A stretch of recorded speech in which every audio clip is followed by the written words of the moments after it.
আসসালামু আলাইকুম। আশা করি সবাই ভালো আছেন। আল্লাহর রহমতে আমিও ভালো আছি। তো সকালে যাইয়ান ঘুম থেকে উঠে বলতেছে আম্মু আমার ডিম পোস্ট করে দাও, দিছি। এখন কান্না করতেছে খাবে না। এখন তারে বকা দিতেছি যে কেন খাবে না, তাহলে তুমি বললা কেন, তাহলে তোমার আমি অন্য কিছু দিতাম। এখন সে বলতেছে আমি খাবো না, আমার টিভি ছেড়ে দাও। এখন টিভি ছেড়ে দিছি, তাও বলতেছে আমি খাবো না। খাবে না তুমি? খাও, এটা টান দাও, ডিম পোস্ট টান দাও, বাটি টান দাও। মন মতলবি এখনই এই বয়সে তোমার এত মন মতলবি? না আমি খাওয়াই দিব, সেটা তো বলবা।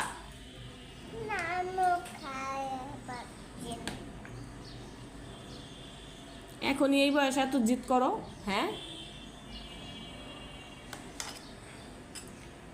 সকালে উঠেই মানে এটা খাবো না, দুপুরে ওটা খাবো না, খাবো না, খাবো না।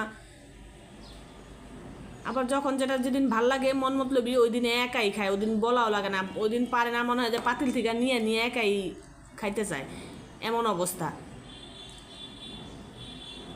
এত মন মতলবি, এরকম মন মতলবি তো ভালো না বাবা। খাও।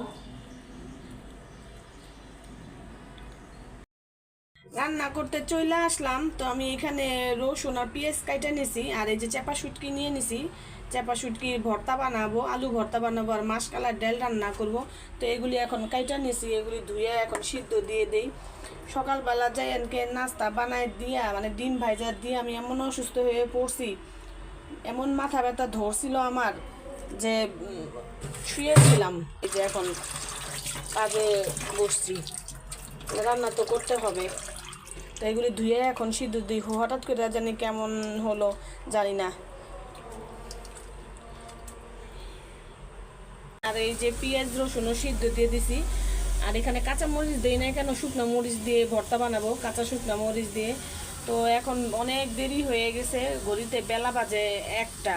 আমি ওইদিকে রাইস কুকারে ভাত আর আলু সিদ্ধটা বসাই দিছি একসাথে। আলু ভর্তা বানাবো, আর এই চেপা শুটকির ভর্তার মাসকালের ডাল রান্না করব। সকালে যাই এনকে ডিম ভাজা দেওয়ার পরে, মানে ওকে খাওয়ানোর পরে আমি এমন অসুস্থ হয়ে পড়ছি, হঠাৎ করে এমন মাথা ব্যথা ধরছে। তো এই যে একটু আগে শোয়ার থেকে উঠলাম, এখন একটু হালকা লাগতেছে। তো উঠে আমি নাস্তাও খাই নাই। এই যে থালা বাটি যে ওরা নাস্তা খাইছে যে এইভাবেই আছে। তো এখন একটু চা, 1 কাপ চা আর একটা রুটি খাই, আর প্যারাসিটামল একটা ওষুধ খাইলাম। তো এখন একটু হালকা ভালো লাগতেছে। তো এখন চিন্তা করলাম যে রান্না করে নিই, আর এগুলি পরিষ্কার করে নিই। হঠাৎ করে জানি কেন এমন হলো আল্লাহ জানে। রান্না তো করতেই হবে, রান্না ছাড়া তো উপায় নাই, খেতে তো হবে। রান্না বাড়া শেষ করলাম। তো রান্না করব না বলে অনেক কিছু আজকে রান্না করছি। এই যে এখানে মাসকালার ডাল রান্না করছি, এই যে আলু ভর্তা, চেপা শুটকির ভর্তা, মাছ ভাজা, আর এখানে বড়ের পাতলা আচার করছি। এই আচারটা আমার দাদি খুব পছন্দ করতো। তো আমার দাদি সবসময় ভাত খাওয়ার জন্য এই আচারটা করতো, মানে শিরাটা একদম পাতলা করে রাখতো, যে কোনো তরকারি বা এমনি খাওয়ার জন্য এই বড়ি আচারটা করতো। তো আজকে আমিও করলাম, কিন্তু আমার দাদির মতো হয় নাই।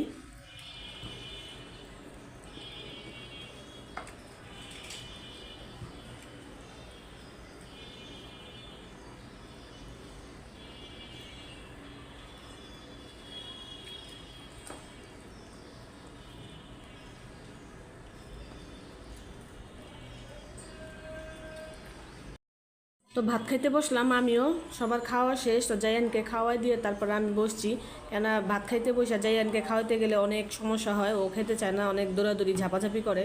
এর জন্য ওরে খাওয়াই দিয়া তারপরে আমি খাইতে বসলাম। তো ভাতটা খাই নিই। তো আমি এখানে শুটকির ভর্তা, আলু ভর্তা সব নিয়ে নিছি। আগে একটু একটু করে ভর্তা দিয়ে খেয়ে দেখি কেমন লাগে। তো চেপার ভর্তা তো আমার অনেকই পছন্দের একটা ভর্তা, হোক সেটা সবুজ আর লাল। সবুজটা হয় একটু গাছের মানে শাক সবজি দিলে, শাক, লাউ পাতা বা ধুন্দল পাতা।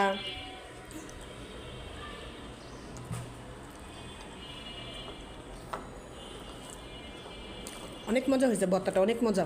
একটু ঝাল ঝাল করে বানাইছি, কেন জানি ঝাল ঝাল খাইতে মন চাইলো। তাহলে চাল কি হয়? ঝাল খেতে ভালো লাগে। তাহলে তুমি তো খাও না। খাই না তাই কি হচ্ছে? তো আমার মতো আপনারাও কে কে এরকম শুটকি পছন্দ করেন, শুটকি রান্না বা শুটকির ভর্তা, শুটকির বাগার, জানায়েন একটু। তাই চুকিতে এটা খায় মানুষ।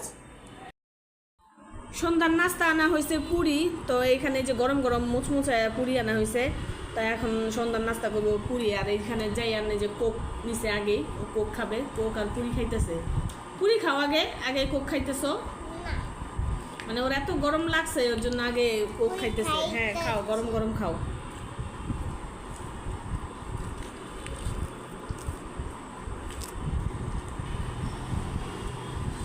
তো পুরিগুলি অনেক মুচমুচা, খেতে অনেক ভালো। তো এই যে জায়ান খাবে না খাবে না আবার খাইতেছে মজা পায়া। কি মজা জায়ান? পুরি মজা? খাও।